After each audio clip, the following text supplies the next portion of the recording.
You'll get people who will join Kent Police as an admin somewhere. That's not what they want to do. They want to be a civilian investigator, or they want to deal with child protection or something like that. And the nice thing is that those opportunities do arise. We're really passionate about making sure that our police officers have got the critical systems that are available to them. We've got two elements, obviously what the public calling in and the public looking for a policing response, but we've also got our police officers attending unknown situations where their life and health is at risk. If you go for something and you're unsuccessful, they will always look to mentor or develop you into a role that would suit you. So I never intended to become a data protection officer, but I'm so glad that I'm here because it's an amazing role. My team are there to look after the victim and the witness, and we have to do that in collaboration with the investigator. You know, they may know stuff about safeguarding that we need to share, or we, in our interactions with the victim, we'll find out information that we need to share with the officer. I would love the public to understand that policing is more than just the badge. I think one of the things that really kind of shaped my thinking was we had some victims who were, this was years and years ago, victims of fraud, and they were elderly victims, and it was someone they had befriended over a long period of time. It's how they then absorbed that kind of deceit, deception, and I think that's really kind of made me quite driven about looking after victims and witnesses. The idea that I could have a small part to play in maintaining public trust and protecting the force. Welcome to More Than the Badge, a Kent Police podcast. My name is Julia Harman and I'll be your host. Today's episode is with Lucy Power, our Data Protection Manager, and Rachel Binns, who is Head of IT Governance and Compliance. We'll be shining a light on the valuable contribution of police staff and hopefully provide our listeners with some good understanding, deeper understanding of how our roles support and contribute to the overall objectives of the police. So welcome to the podcast, Rachel and Lucy. Thank you for joining us. So can you tell me a bit about your role? I'll start with you, Lucy. So my role is Data Protection Officer for Kent Police. And it is a strategic role that helps safeguard the public in terms of what Kent Police does with their data, how we protect their data and their data rights. But it's also about protecting the force as well, making sure that we comply with the legislation and that we remain open and transparent to the public as well, because clearly we deal with things like freedom of information and what have you. So that's a brief overview. But a complex role, obviously. A very complex role, stuff in yes. It. Definitely. Rachel, how about you? So I'm part of the senior management team for IT services, and I've got a portfolio that covers our financial, revenue control and monitoring, and our people coordination and management, and what I call the corporate housekeeping. So FOIs, audit, inspections, reports, performance, SLAs, so our activity and how we are measuring ourselves against our own capabilities and our capacity for work. So a bit of everything, more on the corporate side for IT, so I'm the non-technical arm. The non-technical side. Lucy, can you tell me a bit more about how your role contributes to the police? I think there are various aspects. So one of the major parts of my role is to provide training, either online or in person. And that then gives individuals who work in our call centres, in IMU, which is the Investigation Management Unit, the confidence to handle data properly. Make sure that when they are handling data, it's accurate, which then, of course, helps the front line because they always know that what they're faced with in the initial recording is accurate data. There's nothing worse than police turning up at the wrong house because someone missed off a number. So, again, that then safeguards the public. But it's also about helping officers and staff feel confident in what they're allowed to do. So if they do make a mistake, they recognise it early on and we can rectify it. So it's not just about making sure that data is accurate, that staff are confident, but also making sure that the force is fulfilling its own responsibilities. It's absolutely appropriate that if you are a member of the public and you had a caution 15 years ago, that we should not be holding that data. So we also look at that aspect as well. And again, less data is better because it means that we aren't hampered by old data. We've got something that's accurate, up to date, and is easily accessible. So it is a very broad basis for providing better effectiveness for how Kent Police use data, but also how it helps officers and staff on the front line. But I mean, obviously, data has such an important role in what we do in terms of, like you say, wrong data can cause so many challenges and issues, and making sure that we hold it and say and it's correct is really far reaching through pretty much every part of policing and everything that we do. So it's a really vast part of our policing world, isn't it? Yes, it is. Yeah, absolutely. Thank you. And Rachel, a little bit more about your role. Well, I think I'll probably talk about IT. It's probably easier to do that. So in IT, we make sure that we've got systems and services that work for the organisation, with a backbone of systems that to make policing work. I think I'll take us back to 2014. We had a email outage of 3 days. Both organisations, Kent Police and Essex Police, ground to halt while we tried to work out how to where the root cause was and how to fix it. And so it's at those times when IT goes wrong that you realise how much we rely on our systems to help us remain efficient and help policing do its job so it can focus on the services it's providing.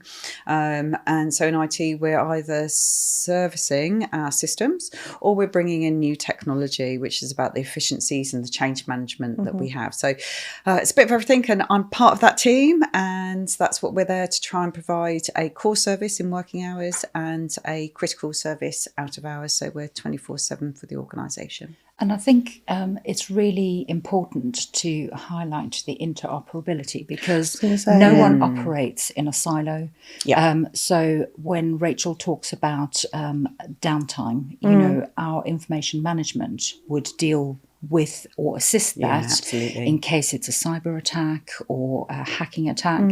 When you think about bringing in new systems, you know, they're all dealing with personal data. Yeah. So we always have to do a data protection and really sensitive personal data as well. Yeah. So we have to deal with data protection impact assessments. I think of the introduction of our digital asset management system. You know, when you're talking about interview discs floating around the force, I mean, everyone's busy. You put something down, forget where you've put it, and that data is lost. Now we have a system where everything is integrated on one system, but data protection and information management had a huge role in that, although it was IT's baby. And ultimately that then helped the force and officers on the front line, because it means that they aren't spending hours trawling through data to identify what piece of footage they need.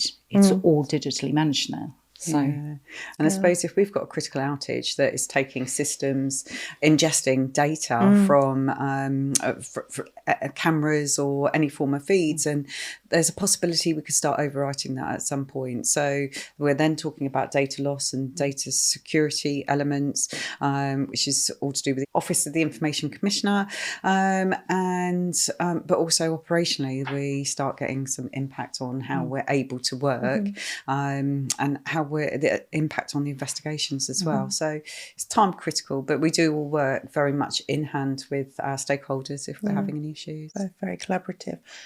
So just segueing, because obviously they're very technical roles, both in their fields as well. But how did you come to be in those roles? Because obviously, I know from a personal experience, I didn't intend to have a policing career as a police staff. It wasn't a conscious decision, I think, because I didn't even know these opportunities existed, and I And I'm sure when I came into force, I didn't realise that such, being a senior police leader in such technical roles, those opportunities were there. So can I ask about, Lucy, how you kind of came to be By accident. in the role? By accident. No, it was a complete accident for me as well. So I'm originally from South Africa. I had a career in the army, came to the UK for a short working holiday, and yes, never left. Clearly an amazing country to be in. Still grateful you're here. And because my background was in intelligence, an intelligence role came up in Kent Police, and I was fortunate enough to get that role. And I think that's perhaps one of the things that the public aren't aware of, is that once you actually get into force, you realise how broad the reach is of civilian staff, because, police officers need a warrant to do specific things.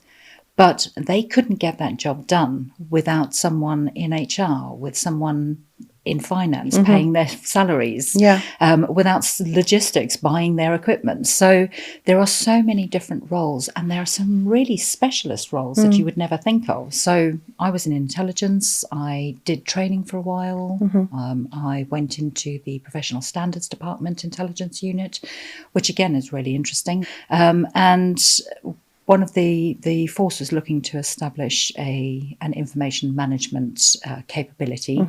And I was, again, fortunate enough to be one of the people who applied. And although I wasn't successful originally, when an opening arose, and that's another thing about the force, is that they very often recognise when there is talent.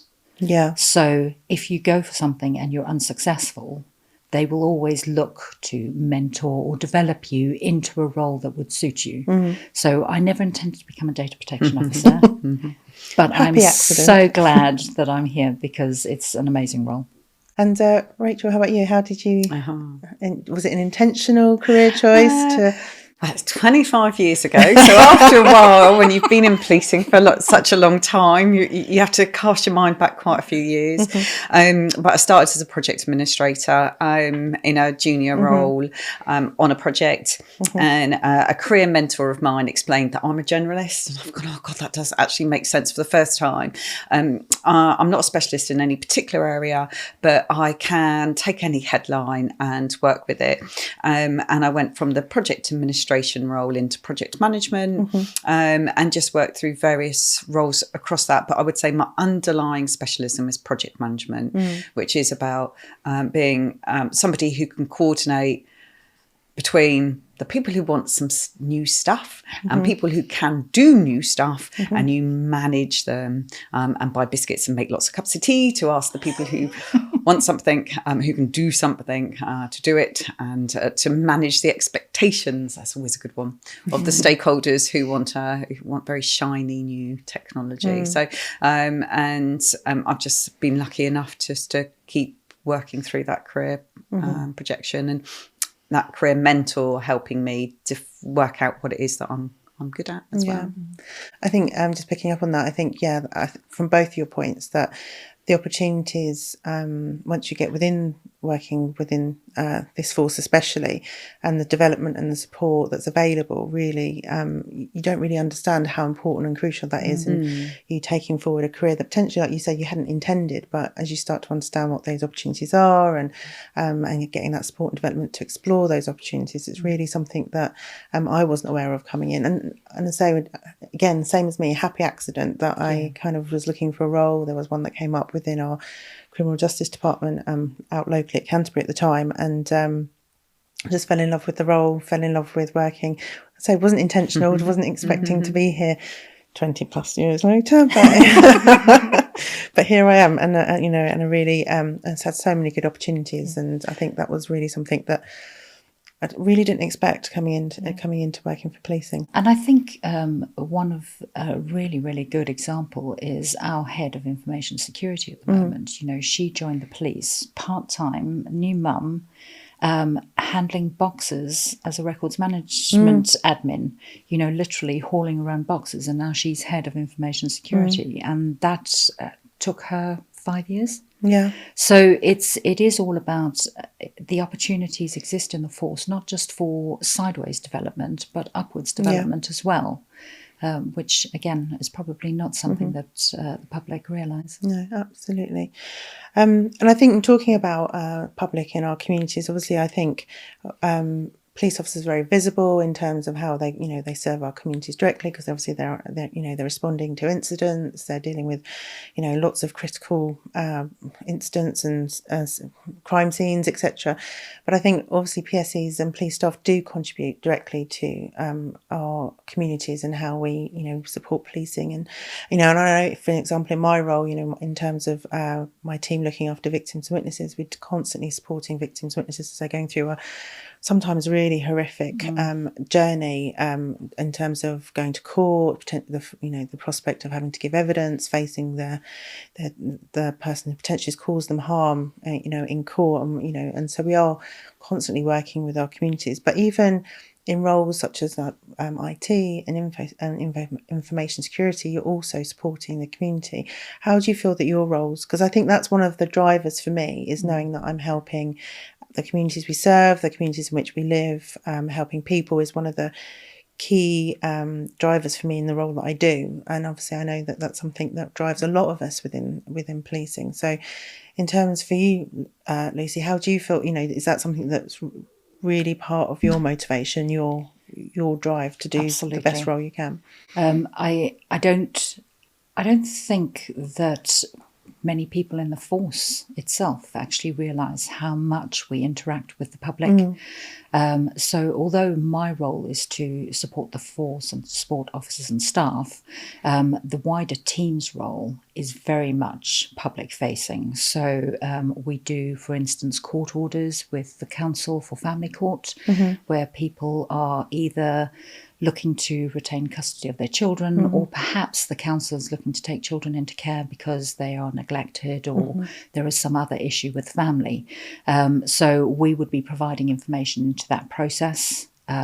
We do things like subject access requests, so individuals who want to know what the force holds on them, which is absolutely their right, and we facilitate that, which again places a huge demand, because needless to say, there will be individuals who have long histories with Kent Police, and perhaps they are looking to turn their lives around, or identify one. Sorry, I have to share one story because it was sad but also quite heartening. A young man applied to have all of his custody photographs for the last 15 years. He'd just come out of prison and he'd had a drug habit. He had done some rehab, and he was very determined not to go back into prison. So he asked for his custody photos over those 15 years so he could see his deterioration. Oh, wow. So he could use that as a motivator not to go back to prison and not to get back into drugs. And I just thought that was so sad, but also such a lovely story. Here's someone who's actually using their criminal past to move beyond it. And of course, we have things like freedom of information. So, those stories that break in the newspaper about the things that aren't right are all fueled by freedom of information requests. And it's appropriate that we are as open and transparent as possible. And Rachel, obviously, in terms of in your world, in IT, like you say, systems outage, that causes huge amount of effects in our ability to respond to calls or whatever it might be. So obviously IT directly relates to how we support the communities in terms of being able to deliver our daily services. Yeah, but also our IT engineers, our IT staff, we're really passionate about making sure that our police officers have got the critical systems that are available to them.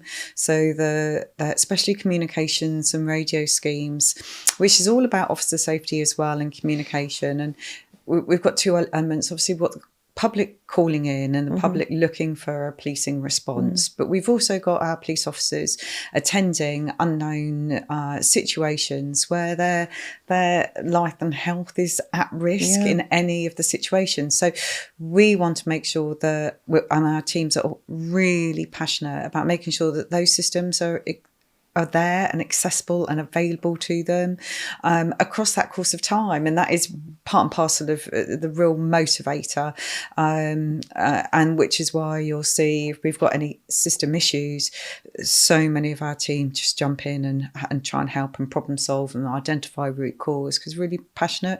And there is that public element, but there's very much our direct colleagues within the force and their operational process that we're really keen to make sure they've got everything they need to do their job well.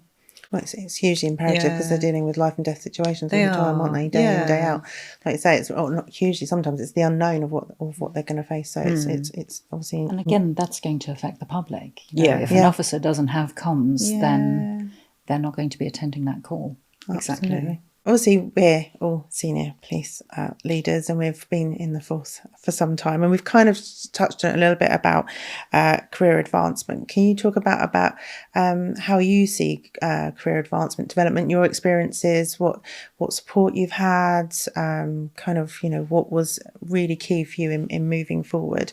I know you've kind of touched on it a little bit, but was there anything else about staff career advancement, both within your department, not just your own journey? You'll get people who will join Kent Police as an admin somewhere. That's not what they want to do. They want to be a civilian investigator, or they want to deal with child protection or something like that. And the nice thing is that those opportunities do arise, but there is a certain amount of there's a requirement that you also take personal responsibility. So you can't just sit back and think that a job is going to be offered. You have to look out for them, and you also have to engage with our development. So we've got the professional development programs and your reviews. You need to say to your supervisor, this is where I want to go. And if you do that, almost invariably, they will help. They will find someone who you can go and speak to. They'll find someone who can mentor you. We've got a great mentoring program. And it's those little things that then help you find your niche. Because I've done some mentoring myself, and there are people who have an idea of where they want to go. But actually, when you talk to them, you think, why do you want to become an investigator when clearly your interest is in people development? You should be moving into HR. And it's those conversations with mentors, with supervisors, that helps people find where they're meant to be rather than where they think they want to be. Yeah, absolutely. But I completely agree about the role of mentors, because for me, when I was started and I was kind of looking at progression, sort of dipping a toe, and I didn't have the confidence at all. And if it wasn't for someone supporting me, encouraging me, talking it through with me, sort of thing, and giving me that courage and confidence to go exploring and applying for a new role, I would never have done it. It was that person that really changed the course of my career for me, because otherwise I think, I was just in this role thinking, I haven't got the skills to move forward. I haven't got the skills to branch out or do something different, or in a completely different location and completely different type of role. But that person was absolutely key for my career. And I think there is a misconception that it's only women who struggle with that, because my assistant data protection officer, who's only been recently recruited, he came from within our department, from Freedom of Information. He started off as a call handler and slowly worked his way into information management, loved FOI. And when the assistant data protection officer role came up, which was a big step up for him, he wasn't going to apply. And everyone in the team was, why not? It is a case of having good supervisors that recognise that people do have the skills. They just need to recognise it themselves. Absolutely. Thank you. And I think the other thing, obviously, like you say, we've got some really good programs around, like Develop Pure, haven't we, where people can kind of start to explore different opportunities. It might be lateral, it might be promotion to a certain extent, and actually that's, I think, something the force is really, really good at, in terms of allowing staff to have that kind of space and time to go and explore other opportunities that they may think are beyond them, or they might not have the right skills for, or something they might want to aim for. But often, it's they have got the skills, it's just the confidence that's lacking, isn't it, often? Rachel, what's your kind of experience around development, in both for yourself and for your team? It's very individual, isn't it? Because any form of career progression means that you're going through ranks as you go. Even in staffing roles, you don't have 20 staff, 20 managers, 20 senior managers, and 20 bosses, heads of department. So there is a tiered system. So opportunities aren't going to be available for everyone, but for those who wish to progress, just sitting in their seat and doing a really good job of their job isn't going to be enough. It is about having that portfolio and understanding about what your professional development is, about your behaviours and your interactions with others. It's about coming outside of your comfort zone and taking on some projects that lead you into areas that you haven't worked on. It's about gaining a better or stronger connection of people, a network within the organisation that you can liaise with, ask, have in your ball in your portfolio, in your bag to engage with. It's about doing some research outside of work as well, and it's not just an external training course. It can be some online tutorials, it can be about video interactions. There's an awful lot that an individual can do to think about, what's my technical skills, what's my behavioural skills, what's my managerial skills, what's my financial skills, and working on that. So you've always got a really positive portfolio that you can talk to, and not, as you said earlier, Lucy, about just sitting there being really, really good at your job and other people moving around you. But that's because they've got something to talk about and something to explain to their interviewers about their skills and their growth, and demonstrating that as well. And I think really passionately, but that's where a mentor can come in, and can really help you, and sort of like trying to think about that as well. And that's why I think engaging a lot with the support groups are similar. That can help just extend your audience, your skill set outside of your bubble, building your networks. I think that building the networks is so important. Yeah, it really is. It is this whole thing, everyone says, networking is so important, and especially for someone like myself who's not very good at small talk, shall we say. Yeah, I hate it. It's really, really difficult. But if you get to know people in the support networks, like the Kent Network of Women, that's an opportunity to practice your small talk, get your face known. And those are the sorts of things that when someone says, oh, I wonder, have you heard that Rachel's looking for such and such? And they go, oh, I know Rachel. She was at that event. Yeah. And then people start recognising you, because I think sometimes police officers have a bit of an advantage because they all join together.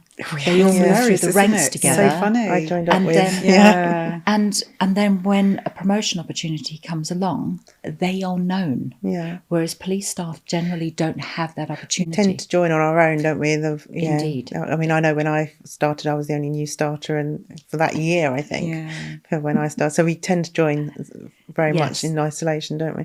Yeah. So you have to get outside your team. Yeah. So talking about that, so for both of you, do you kind of mentioned the support networks? I know we have our daily responsibilities, our daily job. Is there other stuff that you get involved in terms of wider police, activity outside of your role, but still within the sort of policing world? Rachel? Yeah. So I'm part of the Kent Network of Women Executive, and try and provide some level of energy and activity or ideas on across the year. But I'm also a force mentor, and normally have a few mentorees on the books. Whether or not that's a good thing for them, I can't say. And I'm part of the Kent Police Swim Team. I think think of myself as the mascot swimmer, definitely the slowest and the loudest, and definitely never the fastest. But it's about the team engagement, and actually it's about the forced connection that you can gain from that. And it's surprising then the number of additional people that you find through those activities. And then with work, I'm also on call. So I provide an out of hours support service for the organisation for if we've got critical outages and stuff. So all of those things are in addition to my day-to-day role. So just picking up on that, I think that's the other thing that was really illuminating when I came into policing, is kind of the social side of it as well. You know, all the sports teams you can get involved in, but not just sports. There's loads of other activities and you know, things like the Kent Police Recreational Association. That, that's other things and activities that you can get involved in, which can again build networks, kind of just not just within the workplace but also outside, which for some people was really important, isn't it, to have kind of a bigger support network. How about you, Lucy? What do you get involved in outside of your infosec role? There's a whole list. There's a list. There isn't a list.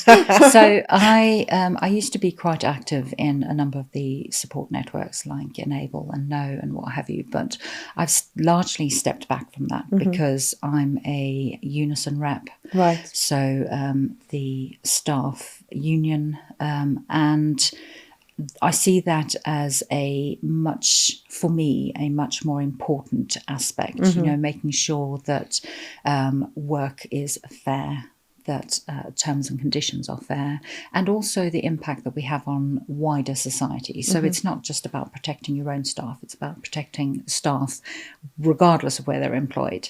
And with Unison being the largest public sector union, it gives me a real opportunity to encounter other people working in other areas of the public sector, which policing deals with all the time, like health, like the councils, those sorts of things.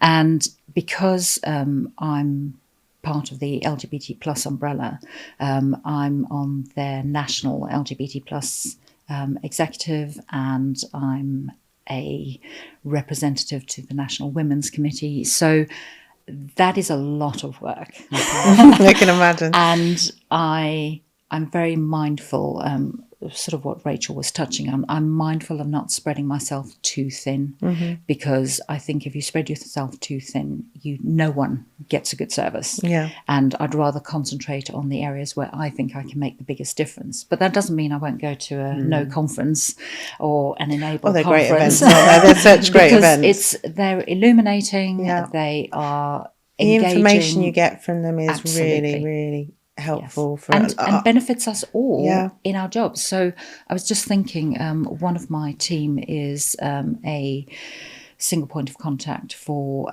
autism spectrum disabilities, and she has been absolutely invaluable in adjusting our communication style with the public, because you know, it's only when someone asks the question do you think, why do we send letters like that? And that's all from Enable. So, you know, it's those sorts of things that really not only improve our own knowledge, but also how we then interact with the people we're meant to be serving. I think the support networks that we have within the force talk about such diverse issues, you know, or everything, all different lived experience, all different challenges that we might meet, from being a carer to neurodiversity to anything, men's forum, menopause, anything that, you know, there's someone here who can really offer such brilliant advice or support, or where to access more information, where to access more services. I mean, for me, I used to be part of the Kent Network of Women, and I think some of the work that we did around there was infertility and the impact of infertility, and how people are managing sort of fertility journeys whilst also trying to do work, and the impact that can have on not just the person going through it but their partner, and so things like that. Everyone is encouraged, or if they want to raise awareness around a particular issue or a challenge that they've faced or some lived experience, then the force is really always supportive about that, empowering that individual to talk about those issues that might help someone else. And I think that's one of the things. And I think for me, I'm one of the things I'm quite passionate about is the retention ambassador. So I'm a retention ambassador. So if people are coming to a point in their career thinking, what's my next step? And may think, well, where do I go from here? Is it within policing or within out? There's an opportunity to talk to someone to say, these are the issues affecting me that's maybe leading me to think, is this career right for me? Is this where I want to be? And actually they can speak to someone completely independent about, well, this is my, have you thought about this? Have you thought about that? And I think that's, again, something that the force is really good, that people have got opportunity to talk to someone completely independent about where they are within their career and some of the challenges that could be personal, it could be work related, that are affecting their career. So I think that's another thing that I'm really passionate about. So in terms of, we've got, your roles as police staff, I'm in a predominantly police staff environment. I think yours are kind of the same. So how do you think, for you, how does your daily role interact with police officers? Do you think there is, that interoperability between the two? It's quite a close collaboration, I think, between police officers and police staff. I do a lot of training to the neighbourhood policing teams, to local policing teams around managing data sharing.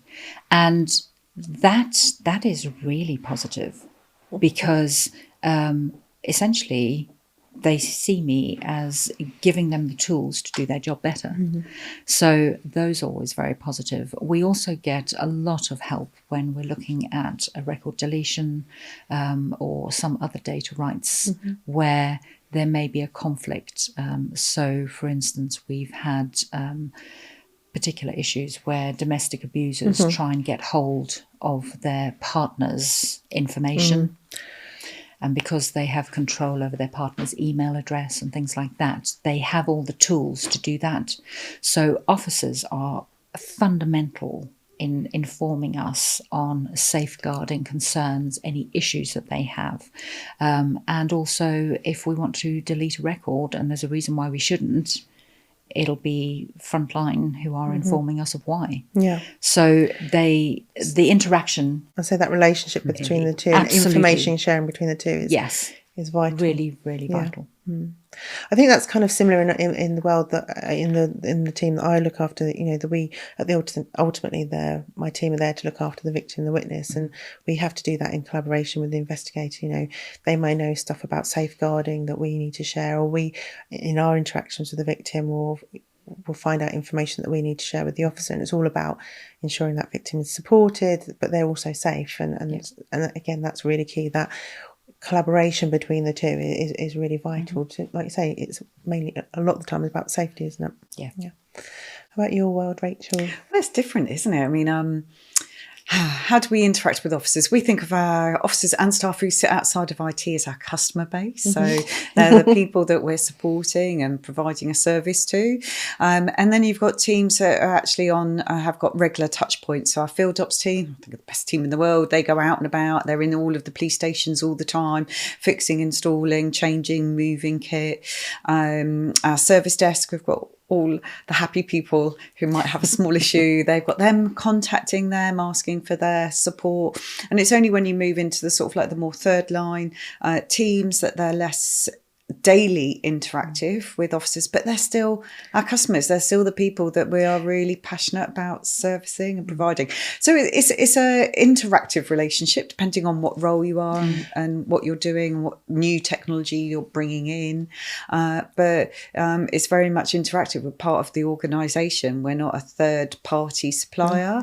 We're integrated into the organisation, and that's part and parcel of who we are and why we're really proud of it. You're a massive part of the architecture, aren't you? We are hugely reliant on, even from the individual user all the way up to system changes, or because it's there, isn't it? We need the IT to facilitate literally everything we do, don't we? So it's the backbone. So you've got a building, you've got your estate, so they've got a building, and it's our technology that needs to filter through the building so that you're on the network, and then enable us.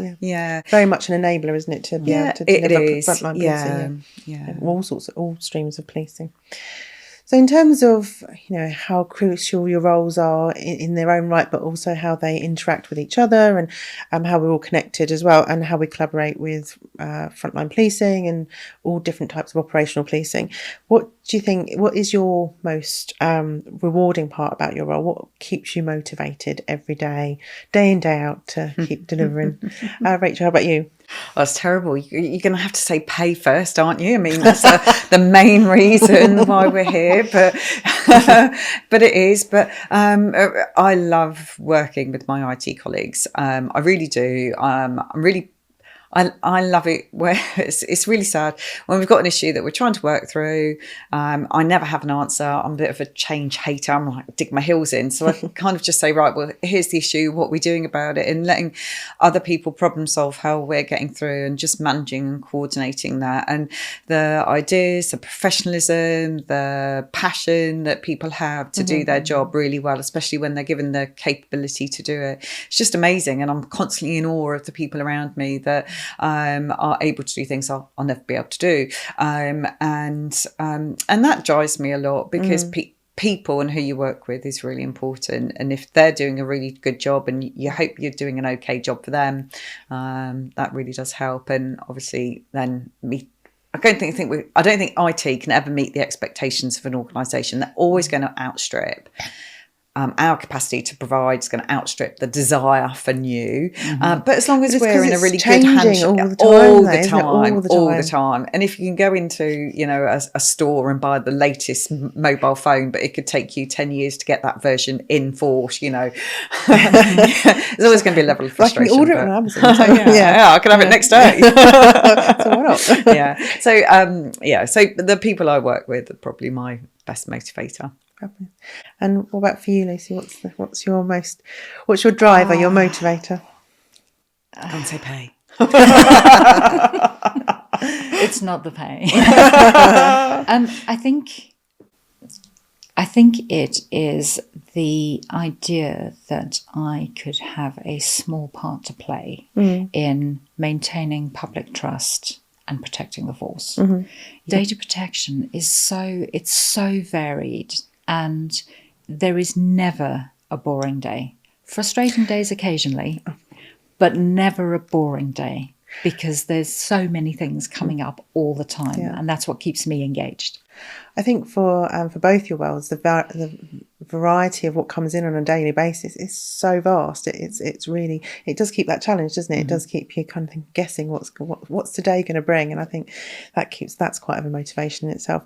I think for me, and I'm sorry, but I do think I've got the best job in the force. I will say, in terms of obviously on my team of us looking after victims and witnesses, and I think for me, I think I've already mentioned it. It's just the change, all that impact that you can have on that one person. And I think that really, when I used to speak to victims, when I was speaking to victims directly, I think one of the things that really kind of shaped my thinking was we had some victims who were, this was years and years ago, victims of fraud, and they were elderly victims, and it was someone they had befriended over a long period of time.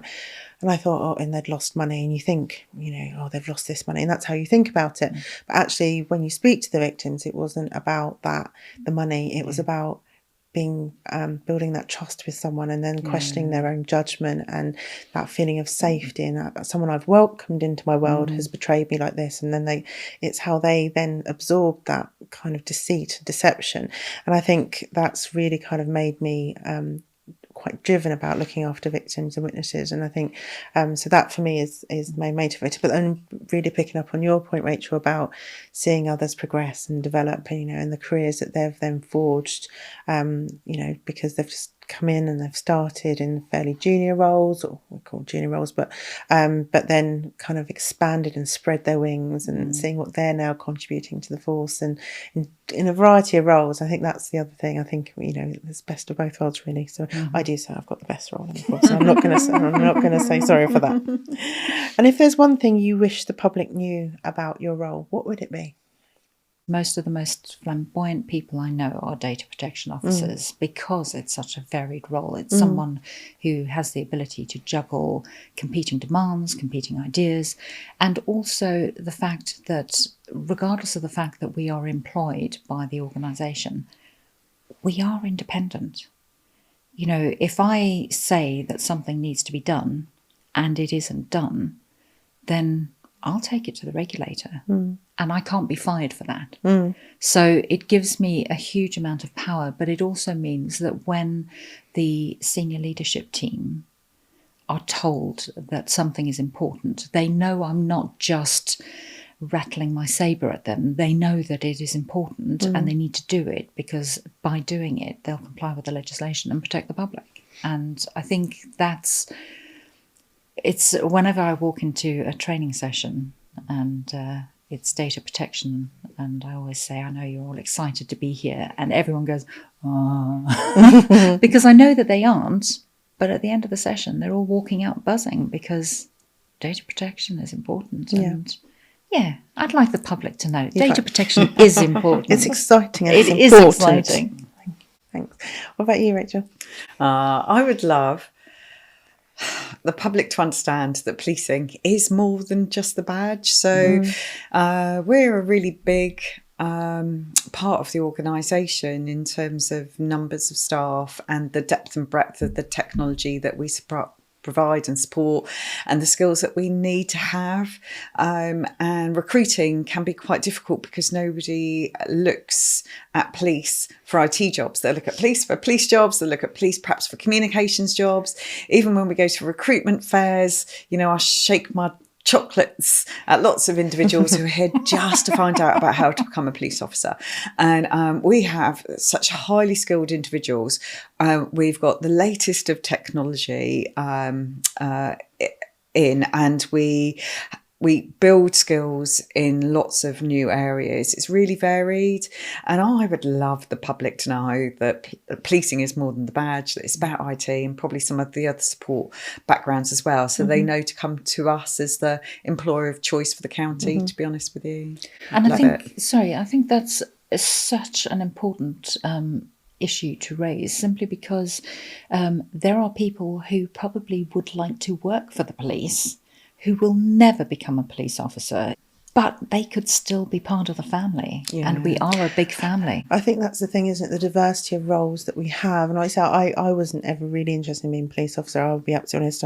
And I think that's a really good point. I agree. I think that's one of the things I'd like the public to know is there are so many reasonable adjustments that we can put in. There are so many different types of roles that we can offer people with varied capabilities, who do have potentially some impairments that they may think, well, I can't be working policing because I've got this impairment, and I think that's something that actually there's so many opportunities, so many roles that you can do with, because we want people with different skills, different perspectives, different ways of thinking, all diversity of thought, different capabilities, and I think that's 100%. I completely agree. There's so many roles, and there's such flexibility in some of those roles that And I think that diversity of thought is just so important. If you've got someone coming in with an entirely different perspective, I mean, you don't consider the accessibility of a building until you're in a wheelchair. And because we've got a lot of wheelchair users, we've made a lot of adjustments to our premises.